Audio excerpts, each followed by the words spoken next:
Hello, dear viewers, and welcome to another episode of This Week in Canada. My name is Roberto Waco-Cruz. Thank you so much for joining me today on this cold January day. I hope you made it through Blue Monday.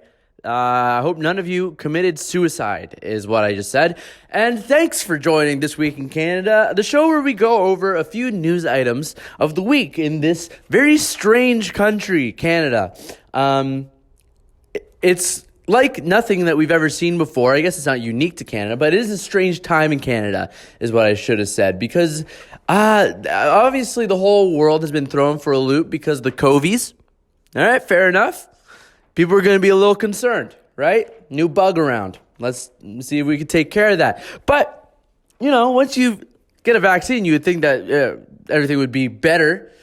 Or they would just start blaming all the unvaccinated for everything. So let's go to Quebec, La Belle Province, and see what they're doing with their kids. Who exactly are these kids? I don't exactly know. I didn't watch the whole episode. This is a clip that has gone viral. It's from a show called Les Semaines des 4 Juillet. It's this news show. It's a talk show where they interviewed the Prime Minister even. That's where he said, that's the talk show where Justin Trudeau called the unvaccinated misogynist and racist. So already great track record that this show has. Let's go to the clip of these kids that are advocating for the unvaccinated to have the police called on them. And one girl says that you got to remove rights gradually from the unvaccinated until they submit. Although, you know, well, let's play the clip.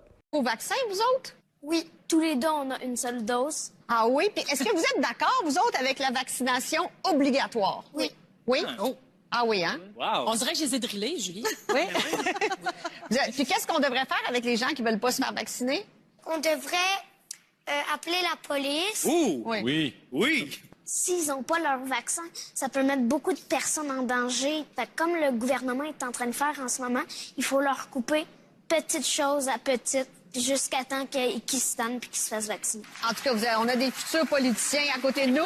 Merci. Merci beaucoup à tous nos invités. Obviously, people get pretty mad when you compare anything with Hitler and the Civil War or the World War.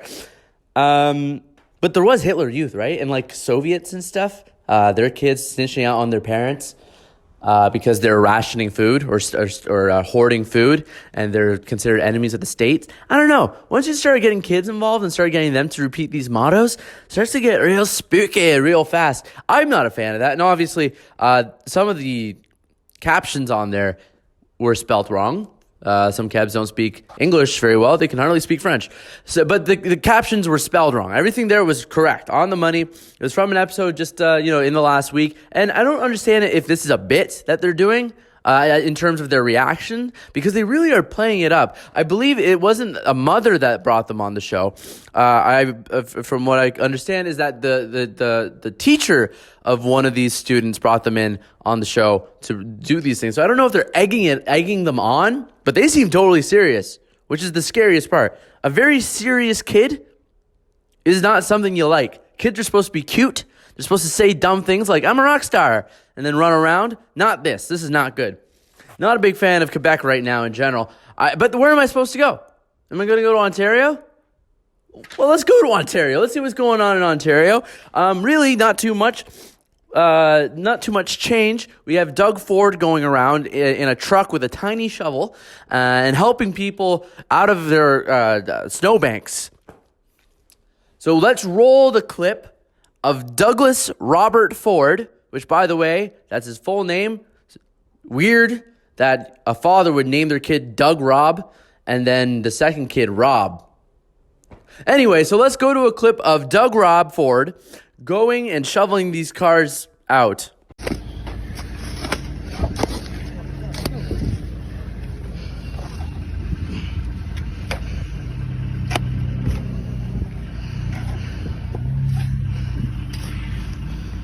Doug Ford, everybody. Cool guy, is he? I don't know. Is he going to win? The election's coming up. My guess is I don't even know how. Like I'm not too tuned in with the whole landscape right now. I know some polls have them very close. The NDP could do it, I guess. which I don't know if that's going to go well. But what I really don't, I think we've talked about this on the show before. The fella's name is Steven Del Duca. He might be the least likable. He's kind of creepy. Gives me like pervert vibes. So I don't know what's going to happen there. But what's going on in Ontario? Well, also just really quick, we can roll this clip. It's Doug Ford calling into CP24 on FaceTime while driving. Premier Doug Ford, who joins me now. Good morning, Mr. Premier. Hi, George. How you doing? I'm good. Good to talk to you, sir. Look, God rest his soul. Mel Lastman had the army, but you're an army of one today. What have you been doing? Well, just picking people up, checking on people, George, like everyone else is helping out. Cars are stuck all over the place. Fire truck down the road here. And you just do what you have to do. Everyone's doing it, right? I'm no different. Premier, no premier. You're there to help your neighbors right now. I like the CP24. They're like, damn it, is he driving? Is he driving? And they cut away. That's pretty funny, right? Anyhow, so Doug Ford announced all these measures after the UK announced that they would be basically completely removing all mask restrictions and vax passes. Ontario came out with their big version of it, which was 50% capacity at restaurants is back. And we'll get back to you by March. By March, things should be back to normal-ish. So if I leave Quebec, that's my other option. Alberta's too cold. Let's just get it out of the way. I'm not moving to Alberta. It's too cold. I'm not built for the cold. I've got Latin blood. Not going to work out. Saskatchewan seems beautiful. I love your big skies. But not for me. Again, too cold. BC, I'm not a hippie. Not a vegan. Can't do it. Let's move on to our next item, which is the Pfizer pill.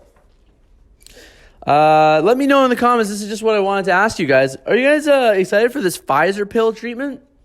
I don't know. There's a few things that are going through my mind with this stuff, right? Pfizer, I'm not big on Pfizer. I'm just going to come out and say it. I don't like Big Pharma. I don't think we should be trusting them with all this, and especially not Pfizer, who has paid out bigger civil suits than any company ever in the world, and has just gone through some countries like Nigeria and India, making Indian kids blind with their stuff. Or is that Bill Gates? I can't remember. Anyhow, this is an oral treatment for COVID-19. Sounds like it's just another tool in the belt if you want to reduce cases, maybe the severity of some cases. I don't know. I don't think I need it. I just beat COVID. It was no problem. It was like about half an hour. I just had a beer, chilled out. Just joking. But there's other things that are going to be around too. I'm thinking the Novavax. This is the protein-based vaccine, the one like a typical vaccine, like a tetanus booster, which I just got last year. That I might get that. That seems cool, but I don't want to be forced into this, which is I feel like I'm losing now if I get vaccinated. Anyhow, let me know what you think about that Pfizer treatment. The new treatment, would you take it? Do you think it's safe? Are you cool with it? Do you think it's going to make a difference? I don't know. I'm not a doctor, and you shouldn't listen to any medical advice from the show. Thank you so much for joining me, though. My name is Roberto Wakefield Cruz. I love you.